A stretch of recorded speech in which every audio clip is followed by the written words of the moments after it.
Hi hello കൂട്ടുകാരെ, ഞാൻ ഇന്ന് വന്നിട്ടുള്ളത് ബിഗ് ബോസ് സീസൺ 7ന്റെ അപ്ഡേഷനുമായിട്ടാണ്.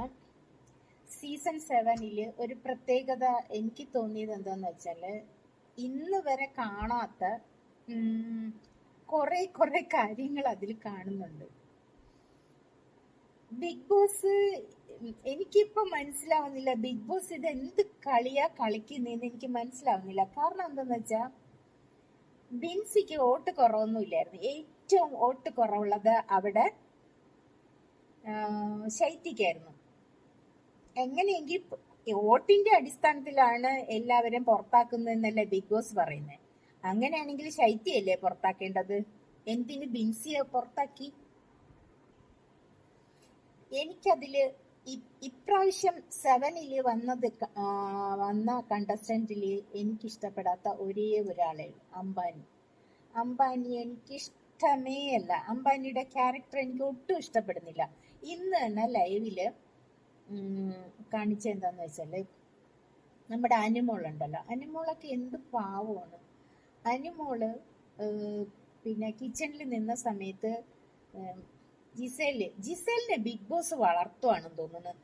എന്ത് കുരങ്ങി! എനിക്ക് കാണുമ്പോ ദേഷ്യം വരുന്നു ജിസേലിന്റെ ഭാവവും പെരുമാറ്റവും ഒക്കെ കാണുമ്പോ. അവൾ ഒരു ബ്യൂട്ടി പാർലറാണ്. മേക്കപ്പ് സാധനങ്ങൾ ഇല്ലെങ്കിൽ ജിസേലില്ല. ജിസേലില്ലെങ്കിൽ കറിക്കുള്ള സാധനങ്ങളെങ്കിലും എടുത്ത് മേക്കപ്പ് സാധനമായിട്ട് യൂസ് ചെയ്യും. ജിസേലിനെ എനിക്ക് മനസ്സിലാവുന്നില്ല. ജിസേലിന്റെ എയിം അനുമോളാണ്. അനുമോളെയും ജിസേലിനെയും കൊണ്ട് കൂട്ടിയടിപ്പിച്ച് അവിടെ കണ്ടന്റ് ഉണ്ടാക്കാനാണ് ബിഗ് ബോസ് ശ്രമിക്കുന്നത്. ഓക്കെ, അതെന്തെങ്കിലും ആവട്ടെ.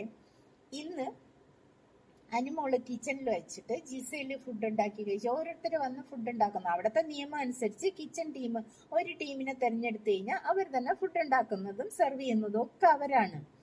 പക്ഷെ ഈ പ്രാവശ്യം വന്നപ്പോഴത്തേക്ക് തോന്നുന്നവര് ഇഷ്ടമുള്ളപ്പോ അവർക്ക് വിശക്കുമ്പോ അവർ വന്ന് ഉണ്ടാക്കി കഴിക്കുന്നു. അങ്ങനത്തെ ഒരു രീതിയായി മാറിക്കൊണ്ടിരിക്കുകയാണ്. അപ്പൊ അനുമോൾ ഇപ്രാവശ്യം കിച്ചൺ ടീമിലാണ്. അനുമോൾക്ക് അത് ഇഷ്ടപ്പെട്ടില്ല.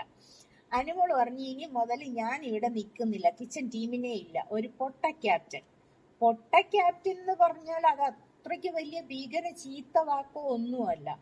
എന്നിട്ടും അംബാനി അങ്ങോട്ട് ചാടി ഇറങ്ങുവാണ്. അവന്റെ വീട്ടിലെ ആൾക്കാരെ അടിക്കാൻ പോകും പോലെയാണ്, അനുവിനെ അടിക്കാൻ പോകും പോലെ ചാടി ഇറങ്ങി ഒരു പെണ്ണിന്റെ നേരെ ഇത്രയധികം ഷൗട്ട് ചെയ്തുകൊണ്ട് വരുന്നത്. ഇത് പബ്ലിക് പ്ലാറ്റ്ഫോം ആണെന്ന് കൂടി ഓർക്കാണ്ട് വരുന്നത്. അംബാനിയുടെ റിയൽ ക്യാരക്ടർ പുറത്തേക്ക് വരുവാണ്. കാരണം ശരിക്കും ഞാൻ വിചാരിച്ചു അനുമോൾക്ക് അടി പറ്റും. അത്രയ്ക്കും ഫയറായിട്ടാണ് അംബാനി എടുത്ത് ചാടി വന്നത്. അവിടെ എല്ലാരും പിടിച്ച് അവിടെ നിർത്തി. ഫിസിക്കൽ അറ്റാക്കാണ്, അങ്ങനെയൊന്നും ആക്കരുതെന്നൊക്കെ പറഞ്ഞിട്ട് പിടിച്ചവിടെ നിർത്തി. അക്ബർ ഉപദേശിക്കുന്നുണ്ട്, ഇങ്ങനെയൊന്നും ചെയ്യാൻ പാടില്ല, അനേണി ചെയ്യാനാണെന്ന്. അക്ബറിന്റെ ഫ്രണ്ട് അല്ലേ, അക്ബർ ഉപദേശിക്കുന്നുണ്ട്. പിന്നെ ബിൻസിയുടെ കേസ് എനിക്ക് എടുത്തിടാൻ ഒട്ടും താല്പര്യമില്ല. പക്ഷേ ബിൻസി പോവാൻ മെയിൻ കാരണക്കാരൻ അംബാനിയാണെന്ന് ഞാൻ പറയും. അതവിടെ ഷാനവാസ് കൃത്യമായിട്ട് പറഞ്ഞു. ഇന്ന് ദേഷ്യം വന്നപ്പോ അനുമോളും എടുത്തു വിട്ടു. ഒരു പാവം പെങ്കൊച്ച്, നീ കാരണമാണ് പുറത്തു പോയതെന്ന്. അതൊക്കെ കൂടെ കേട്ടപ്പോഴത്തേക്ക് അംബാനിക്ക് കൊണ്ട് ഇളവി. ഇപ്പൊ അംബാനി ഭയങ്കര ശോകം. അംബാനിയാണെങ്കിൽ കൺഫെഷൻ റൂമിൽ പോയിരുന്ന് ബിഗ് ബോസിന്റെ മുമ്പ് പട്ടി മൂങ്ങുന്ന പോലെ മൂങ്ങുവാണ്. ഈ കുടുംബം തകർന്നു പോവോ, ഭാര്യ പിണങ്ങി പോവോ? കാരണം ബിഗ് ബോസിൽ പോയി കഴിഞ്ഞാൽ ഒന്നുകിൽ കുടുംബം പോവും, അല്ലെങ്കിൽ പുറത്ത് നല്ല പേര് കിട്ടും. ഒന്നുകിൽ നന്നായിട്ട് ഫേമസ് ആവും, അല്ലെങ്കിൽ നന്നായിട്ട് നെഗറ്റീവ് അടിക്കും. അങ്ങനെ ഉള്ളവര് മാത്രം, ഇങ്ങനെ പേടിയുള്ളവർ എന്തിനാ ബിഗ് ബോസിൽ പോണത്? നെഗറ്റീവ് അടിച്ചാലും പോസിറ്റീവ് അടിച്ചാലും എനിക്ക് ഒരു കുഴപ്പവും ഇല്ല എന്നുള്ളവര് മാത്രം ബിഗ് ബോസിൽ പോവുക. അംബാനി കൺഫെഷൻ റൂമിലിരുന്ന് കരഞ്ഞു മെഴുകുകയാണ്. ബിഗ് ബോസിന്റെ അടുത്ത് പദം പറഞ്ഞു കരയുകയാണ്. എനിക്കിഷ്ടപ്പെടാത്ത ക്യാരക്ടറാണ് അംബാനിയുടേത്. ഒന്ന് പറഞ്ഞ് രണ്ടാമത്തേന് ഷൗട്ട് ചെയ്ത് പോയിട്ട് പെണ്ണുങ്ങളുടെ നേരെ ഒരു ഡിസ്റ്റൻസ് കീപ്പ് ചെയ്യണം പെണ്ണുങ്ങൾക്ക്. ഞാനൊരു പെണ്ണാണ്, അതുകൊണ്ട് പെണ്ണിന് വേണ്ടി ഞാൻ സംസാരിക്കും. എനിക്ക് അതിലുള്ള ആരടുത്തും വ്യക്തി വൈരാഗ്യമില്ല, ആരെയും ഒരുപാട് ഇഷ്ടമില്ല, ഒരുപാട് ഇഷ്ടക്കേടുമില്ല. എന്നാലും ഇത് ഇത്രയും പറയാനാണ് ഞാൻ വന്നത്. അപ്പൊ ഇന്നത്തെ വീഡിയോ ഇവിടെ ഞാൻ വൈൻഡപ്പ് ചെയ്യാണ്.